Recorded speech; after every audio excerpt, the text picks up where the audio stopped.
Radhe Radhe, Radhe Radhe, Radhe Radhe, Radhe Radhe, Radhe Radhe, Radhe Radhe.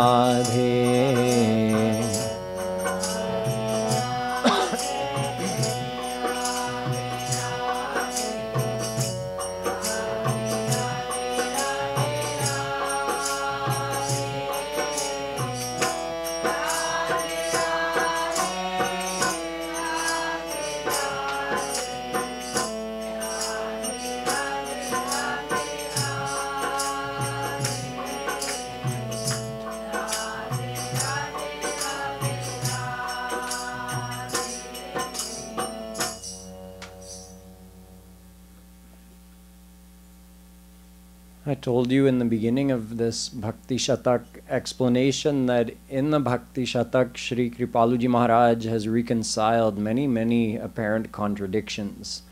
There's another one in this doha that he's addressing regarding desires. Ko kahat taju sab kaam.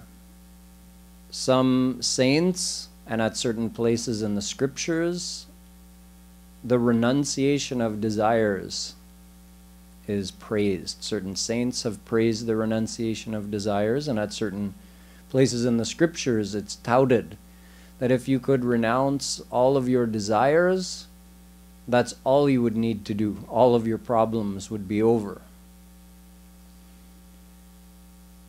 But others have said, Ko kaha bhaju sundar sham. Others have said, no, without doing bhakti to Shri Krishna, your desires cannot go. And both sides make sense. On one side, if your mind is already attached in the world, how will you attach the same mind to Shri Krishna? With what mind will you do bhakti? Because bhakti has to be done from the mind. So if the mind is already desiring the world, then it can't be attached to Shri Krishna. That's why at certain places it's said in our scriptures that, no, first detach your mind from here. Now your mind is free. You can attach it to God. But other saints and at other places in the scriptures, it is said that, no, you can't just, how will you just detach your mind from the world? By doing bhakti, your mind gets attached to Shri Krishna, and however much your mind gets attached, that much your worldly attachments and desires reduce. So which is correct? Shri Kripaluji Maharaj says both are correct. Haun kaha do ikasang karu tabaho puran kam. You want to become purna kam? In other words, completely satisfied and self-contented with no desires remaining, then do both together. And both together means that first we begin with knowledge, just like I explained in the previous doha. The knowledge that where is happiness? Is happiness in the world or is happiness in God? Without this knowledge, we can't make a change. But with this knowledge, we can make a change. Desire is natural. It's normal for our mind to have desire because the original desire is for happiness. And we desire happiness. Why? Because God is happiness and we are His ansh. And it's the nature of every ansh to desire His anshi. So desire for happiness is totally natural, and that gives rise to all the other desires that we have. When we look towards the world to try to fulfill our happiness, it gives rise to all the worldly desires, just for the desire of happiness. So if we believe that happiness is in the world, we will continue to look for happiness in the world. That will strengthen our worldly attachments and further strengthen our faith that there is happiness in the world. But when we get the knowledge, no, true happiness is in God, and the happiness of this world is a product, the experience of that happiness is simply a product of our own mental activities, positive thinking, then one thought at a time we can gradually turn our mind towards God. So we are neither first attaching our mind to God, nor are we first detaching our mind from the world.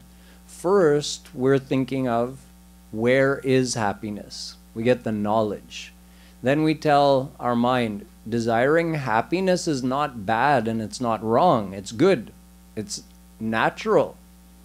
You have to desire happiness. But where is happiness? Oh, it's over there? Okay, I'll desire Shri Krishna then. He is the source of all happiness. Then one thought at a time, the mind starts becoming a little bit more attached to him and a little bit less attached in the world. So this is how this great debate among whether to detach from the world first or attach the mind to God first is resolved by Shri Kripalu Maharaj. He says, do both together at the same time and think about it over and over, that happiness is in God. In the next doha, he gives us some more practical advice about how to divert our mind towards God. Kam krodha mad lobh kah man murakh mat chhod. Oh, my foolish mind. You know you have all of these things like anger, desire, attachment, greed. He says, don't abandon them, divert them towards Shri Krishna. Rasika shiromani sham dhinga de inako mukha mord. Divert them towards Shri Krishna. This is a technique or a practice that we can use on the path, the path of devotion. For instance, someone has desire. Instead of telling your mind it's wrong to have desires, get rid of all the desires, you say, desiring is normal, but desire Shri Krishna instead of desiring the world. Very simple.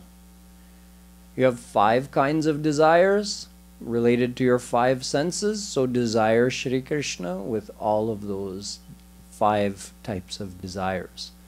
Kam. What about krodh? What to do with anger? Can that be turned towards Shri Krishna? Yes, but not meaning to get angry at him. Your anger can be used in a devotional way. There are a few ways to approach that. Like if you're feeling angry or anger is a problem for you and anger comes in your mind, you could get angry at anger itself. Or you could get angry at your own carelessness.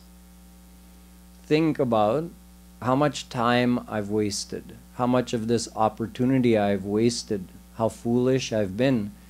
So get angry on your own faults, you can say, and that will motivate you to improve yourself. So you can use the anger for something good.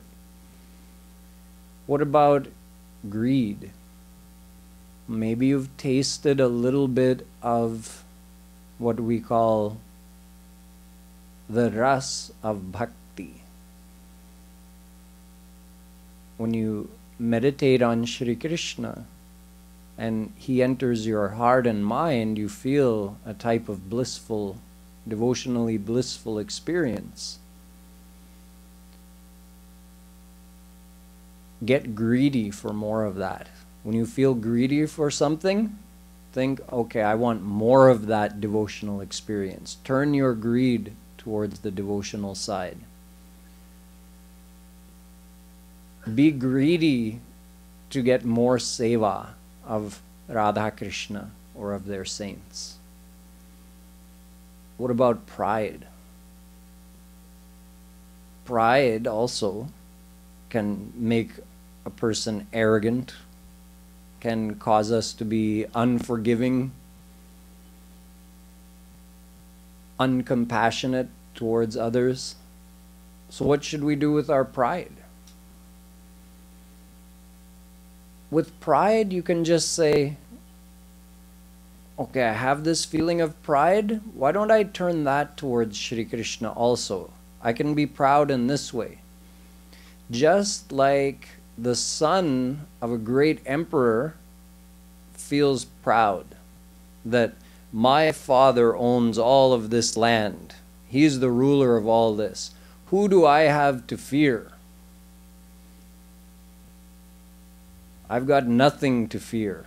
So in the same way, Shri Krishna, the ruler of uncountable Brahmans, the ruler of unlimited planetary systems, he is sitting right here in my heart. Like, you feel if you have $1 billion in the bank, I'm the owner of $1 billion. You get a kind of feeling of security and pride out of that. So think, the ruler of the whole universe is sitting right here in my heart. What do I have to fear in this world? That kind of pride is a devotional pride.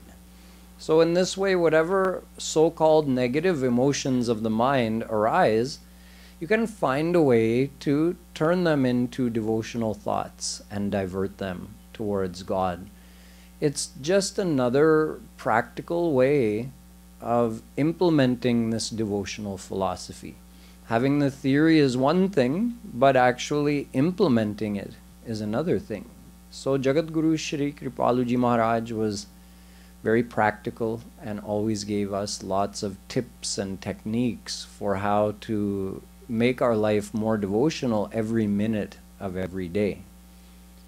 And he's given us some of these ideas here in the Bhakti Shatak.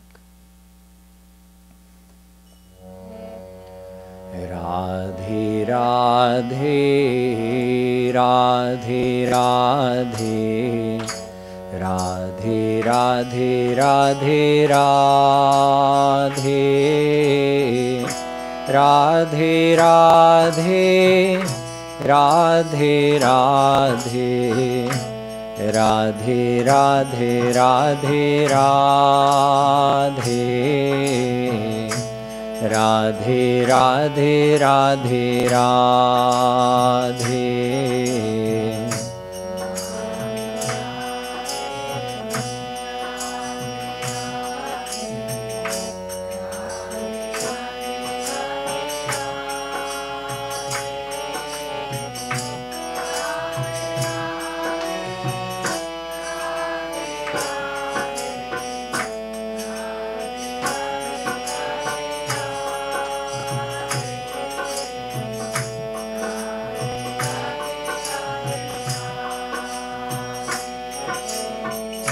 काम क्रोध मद लोभ कहाँ मन मूरख मत छोड़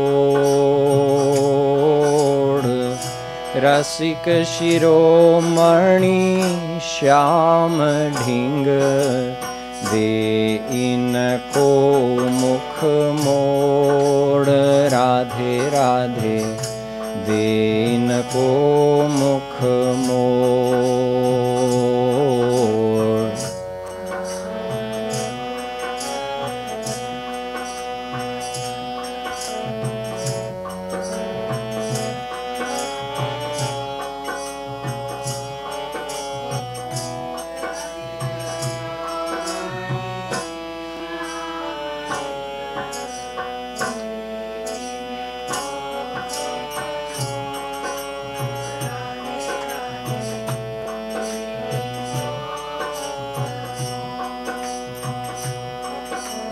काम क्रोध मद लोभ कहाँ मन मूरख मत छोड़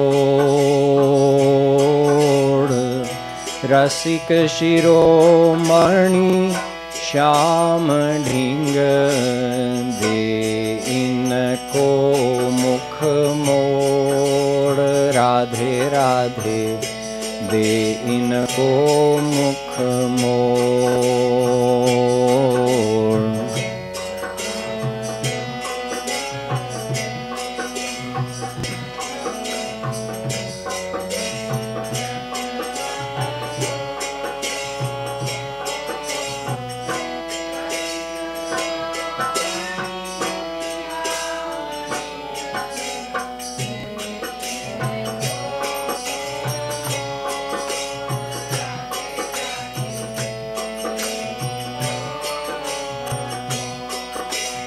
Oh, Radhe Radhe, Radhe Radhe, Radhe Radhe Radhe Radhe,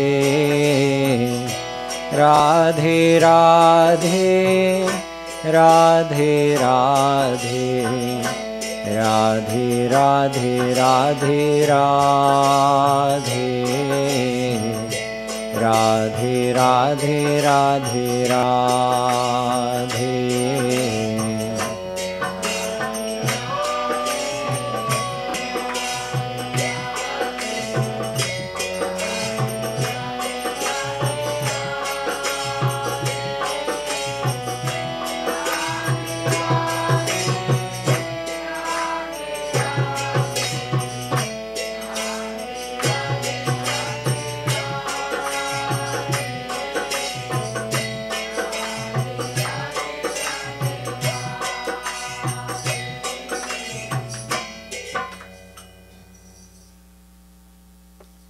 In the next doha, Sri Mahadji explains the difference between souls who are bound by Maya and Shri Krishna, or you can say the heart of souls who are bound by Maya and the heart of Shri Krishna. Sab sadhana sampanna kaha puchat sab sansar. In the world, we need something. As I was just explaining, we want happiness. That desire can never be removed until we get perfect happiness by attaining God. So until that day, we are all by nature swarthi. We are selfish because we need to get happiness. And in fact, our every breath and our every thought is motivated by that desire to get happiness. So, if someone calls you swarthi, selfish, you're very selfish, you don't have to take it as an insult. You can say, yes, it's the nature of every soul to be selfish. Until God realization, until you yourself get unlimited bliss, then you have nothing left to desire, so you don't need to be selfish anymore. Vriksham kshirna phalam tyajanti vihagah shushkam sarah sarasah pushpam paryushitam tyajanti madhupa dagdham vanantam mriga nirdravyam purusham tyajanti ganika Bhrashtashriyam mantrina sarvah karyavashajjano bhiramate kasyastiko vallabha. This shlok says, talking about our nature, that just like when the trees are full of fruit, a whole flock of birds may come and roost in the trees to feed on the fruit. But as soon as all the fruit has dropped or it's rotten, do the birds stay in that tree? No, they go where there's more fruit, somewhere else. The swans come to swim on the pond when it's full of nice, clean water. But when the pond dries up in the heat of the summer, the ducks and swans don't stay around, they go somewhere else where there's water. The bumblebee frequents the plants that have flowers. It doesn't go to the plants without flowers. And the one that had a flower, when the flower drops, the bumblebee doesn't come back to that flower. The minister, or the king who has ministers, when the king is fallen, removed from power, then the ministers go and serve someone else. They don't remain loyal to the king.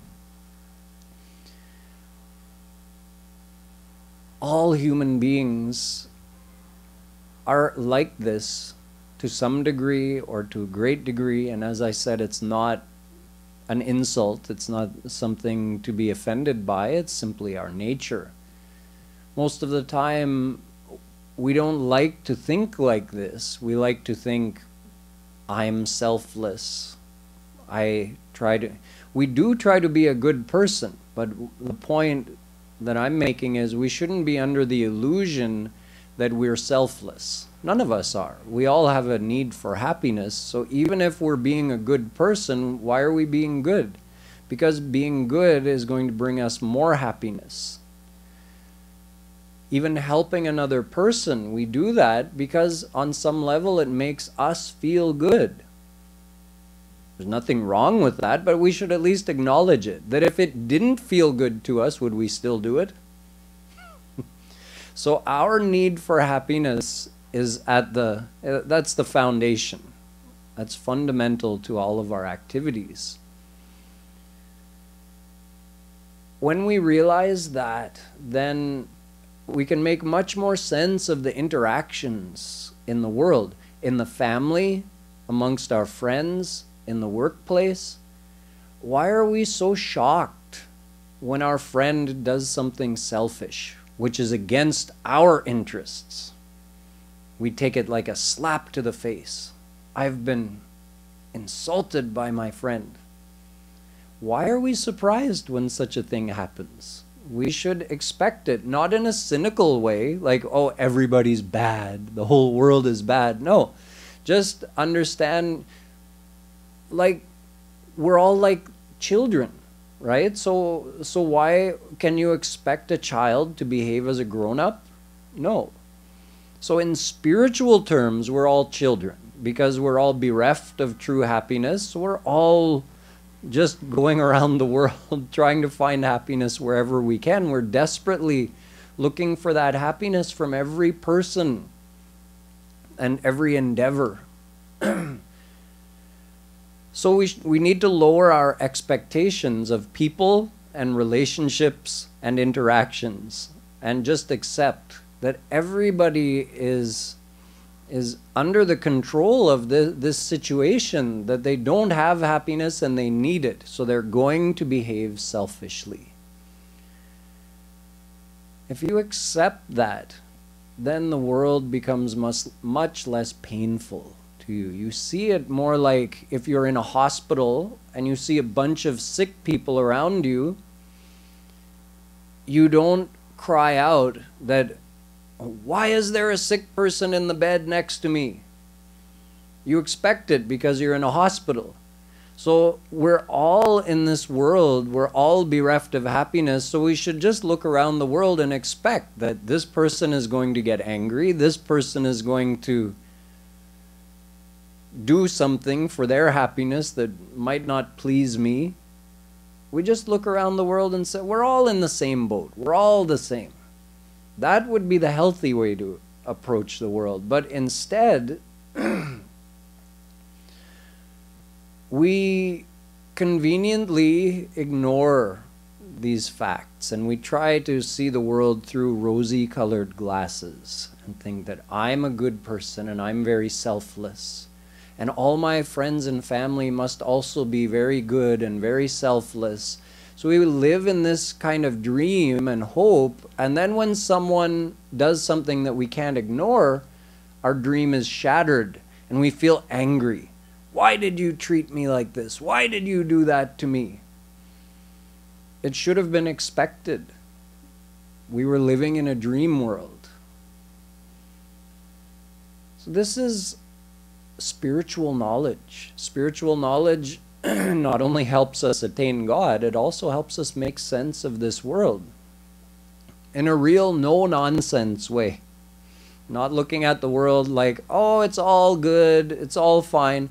No, really it's not, because every person in this world is faulty.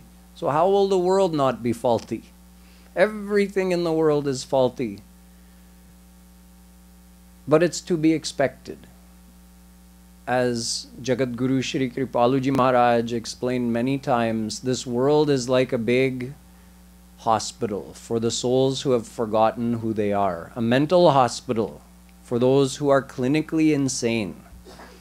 If someone doesn't know who they are and you find them wandering around on the street and they can't answer questions like what is their name, where did they come from, where do they live, then for their own protection, you'll put them in the hospital. In India, they say, Agra bhej do. Here we say, send him to Creedmoor. So this whole world is like that for us. We've all forgotten who we are. We've all been operating and believing that this body is who we are. And there's happiness in this world that's going to satisfy us perfectly. So we've all lost our identity. We've forgotten our identity. So we're all clinically insane according to this definition. So this whole world is God's hospital, medical institution for those who have forgotten who they are. And once you remember who you are, you realize your true self and you attain God, then you're released from this hospital, this Mayic hospital. You're released and you enter the divine dimension. So when we're living in such a place where all the souls are in fact patients, mental patients, who have forgotten their true identity, then why shouldn't we expect that everyone would be selfish? It's the nature of the world. But Shri Krishna is not like this. Sadhanahina prapannakaha puchat Nanda Kumar. Shri Krishna has no desire of his own because he himself is the very form of bliss. So instead of seeking, see, we have to seek someone who could give us something we think might make us happy. Shri Krishna doesn't need anything from anyone. So he doesn't look that, oh, does this person have money? Does this person have power? Is this person popular? Is this person famous? What people just want to be around a famous person. Why? Because they think something might come to them. They might get some benefit from being around that person. So we accept that this is the state of the world, but then we also have to know and understand that God is not like this. God looks for sadhanahin, the one, he looks, which soul has no pride that I am like this, I have this much power, I have this much money in the bank, I have this name and fame. Which person is feeling in his heart destitute and becomes prapanna, surrendered. That person, Puchat Nanda Kumar, Shri Krishna himself goes to that person. Just like we like to hang around a rich person or a famous person in the hope that we'll get a few scraps, Shri Krishna humbly goes to that soul who is humble and surrendered. So that's the exact opposite of what we see in this world. And when we accept that, then we will automatically get more love and more faith for Shri Krishna. Radhe Radhe Radhe Radhe Radhe Radhe Radhe Radhe Radhe Radhe Radhe Radhe Radhe Radhe Radhe Radhe Radhe Radhe.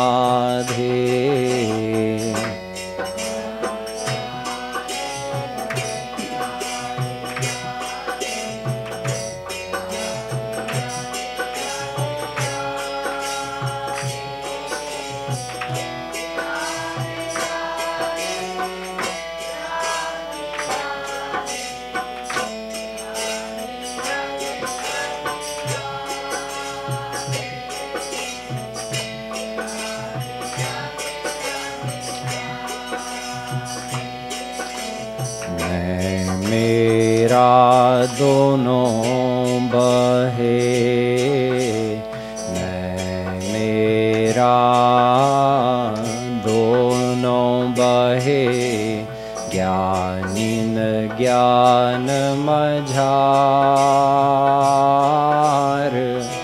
मैं मेरा दोनों रहे प्रेमिन के दरबार राधे राधे प्रेमिन के दरबार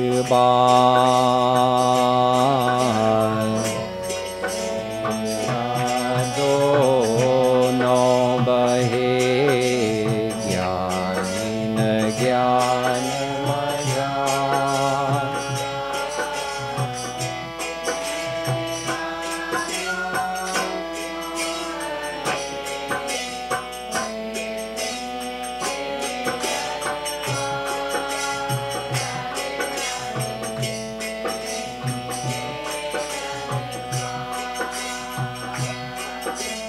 सब साधन संपन्न कहाँ पूछत सब संसार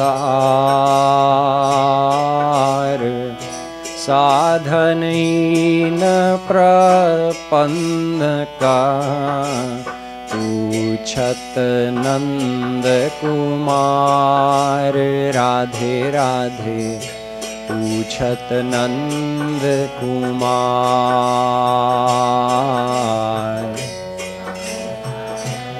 संपन्न का पूछत सब संसार साधनहीन प्रपन्न का पूछत नंद कुमार राधे राधे पूछत Nand Kumar. The next doha repeats something that we already learned earlier in the Bhakti Shatak, where Shree Maharaji is highlighting one of the differences between the path of Abhed Bhakti and the path of Bhed Bhakti. Abhed Bhakti means worshipping God with non-dual style of thinking. And Bhed Bhakti is worshipping God in dualism, meaning that you are Krishna and I am your servant. I am a soul and you are God. So I want to love you and experience you with all of my senses. This is Bhed Bhakti, what we normally just call Bhakti. And Abhed Bhakti, we also call that Gyan Marg, when we surrender to God in a non-dual way. So here he says, Main mera dono bahe gyanina gyan majhar.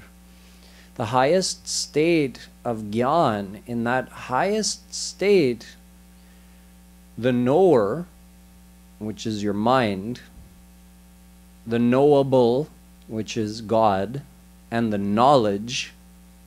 So Gyata, Gyeya, and Gyan. We call that Triputi, these three things. Those three become one. So in other words, when you are one with Shri Krishna, then who will know whom? And what will there be knowledge of?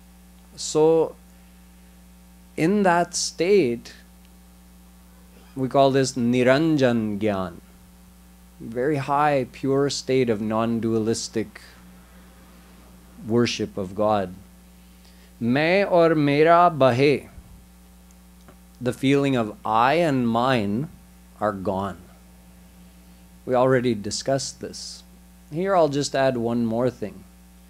That in the path of Gyan, the ultimate goal is to get liberated. And that liberation includes liberation from your antahkarana. It means from your mind and your senses. So only the soul remains. And just the soul with no antahkarana cannot think anything, know anything, feel anything, experience anything.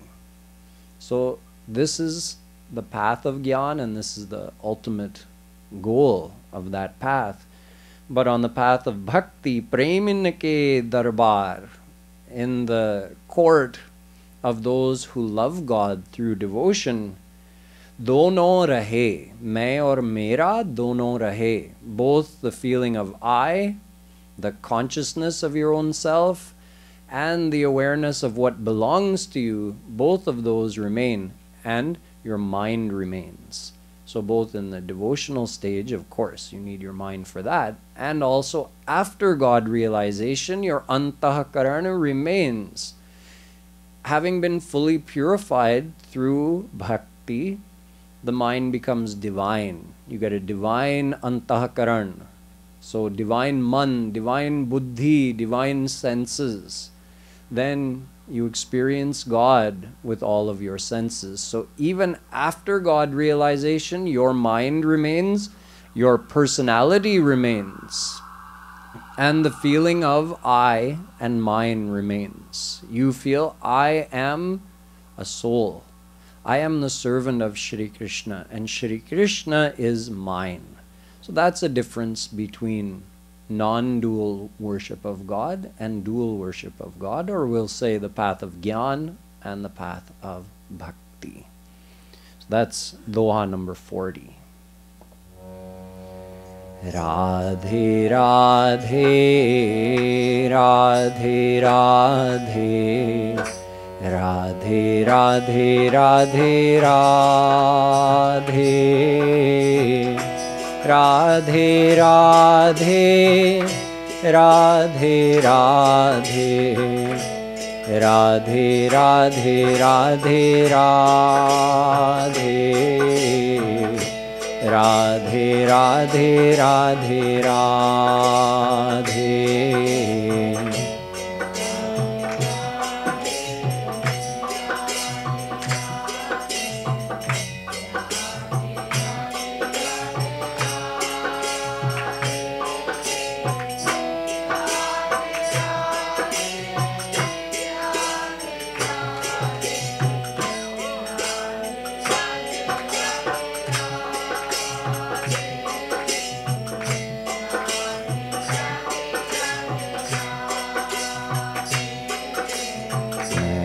मेरा दोनों बहे ज्ञानिन ज्ञान मझार,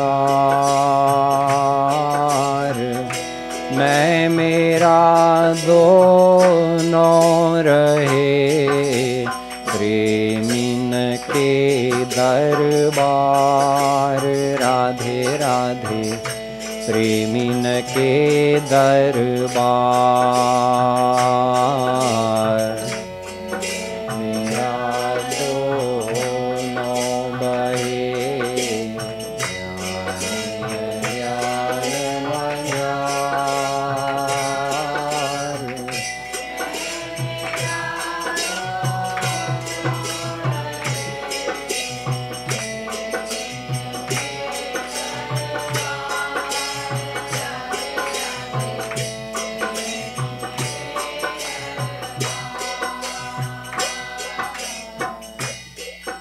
In the last doha that we'll cover today, doha number 41, Shri Mahadji says, Prema Pantha Balihar.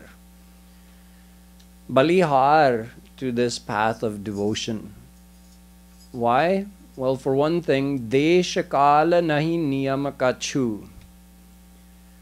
Na desha niyamastasmin na kala niyamastatha. It is said that on the path of Raganuga Bhakti, which is the path of loving devotion to God, not the path of ritual formalities, or you can say not the path where one is bound by ritual formalities, but the path where one practices devotion to God in whatever way helps them develop love for Shri Krishna. And the main point of devotion is to remember Him, meditate on Him. So in this path of Raganuga Bhakti, na desha niyam na kal. There is no restriction on where you have to practice bhakti. bhakti. You don't have to be in a mandir to practice this type of devotion. You could just as easily be sitting in your office chair at work and take 30 seconds to close your eyes and meditate on Shri Krishna. You could just as easily be sitting on your couch at home or walking down the sidewalk and thinking of Shri Krishna. So there's no restriction of place and there's no restriction of time. In the path of Raganuga Bhakti, you are not bound to do devotion at certain specific times because it's supposed to cater to your desire to do devotion. So why should you be restricted to certain times that you can only practice devotion to Shri Krishna at this time of the day? You should be able to remember him any time of the day. So in Raganuga Bhakti, there's no special time where you have to do devotion or where you can't do devotion. Any time and all the time, 24 hours a day, is perfect for doing devotion. Nahi kachu shishtachar. This refers to all the rules and regulations of Vaidhi Bhakti, the ritualistic formalities that are associated with devotion sometimes. We call them Vaidhi Bhakti. They're told in the Vedas. There's Vidhi and Nishedh, do's and don'ts for how to worship God. But those do not apply to Raganuga Bhakti. So you are not required in Raganuga Bhakti to observe any specific ritual as long as you are remembering God. That's the main thing. If your mind is in God, then nothing else matters. And if you have forgotten God, then it doesn't matter what physical formality you're observing, you're not doing bhakti. And one more thing, sarala hridaya nahi chhal kapat. On the path of devotion, the only thing demanded of us is saral swabhav naman kutilai.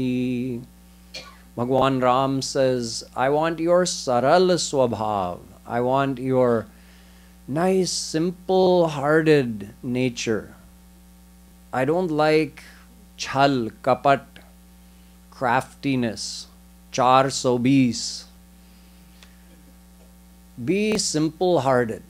In the world, you have to be hoshiar. Like I was just explaining, don't live in a dream world out there that, oh, everybody is selfless. And no, you have to see the world for what it is. But don't use your intellect to take advantage of others. Use your intellect to understand the situation and prevent from getting taken advantage of by others or from being disappointed where you needn't be disappointed. And when it comes to God, then you have to really become like a little baby, clean of heart, simple, no pretense whatsoever. Think of a child when the father comes home and he may be dressed in a suit and tie, and the child has been playing in the mud, but when he sees his father, he just runs and jumps into his arms. And the father doesn't scold him for dirtying his suit pants, because he sees the simple-heartedness of the child. The child is not making any pretense. The child is just loving his father. So if we become simple-hearted like that in front of Shri Krishna, then his heart also melts. Bhagati hina biranchi kina hoi, sab jiva hi samamohi priya soi. Bhagatiwant ati nichahu prani, mohi pran priya asimam bani. Bhagwan Ram tells the residents of Ayodhya that even if Brahma, who's so great, if he is bereft of that kind of simple-hearted devotion, then he is the same as any other living being to me. He doesn't mean anything special to me. But even the most lowliest living being or lowliest human being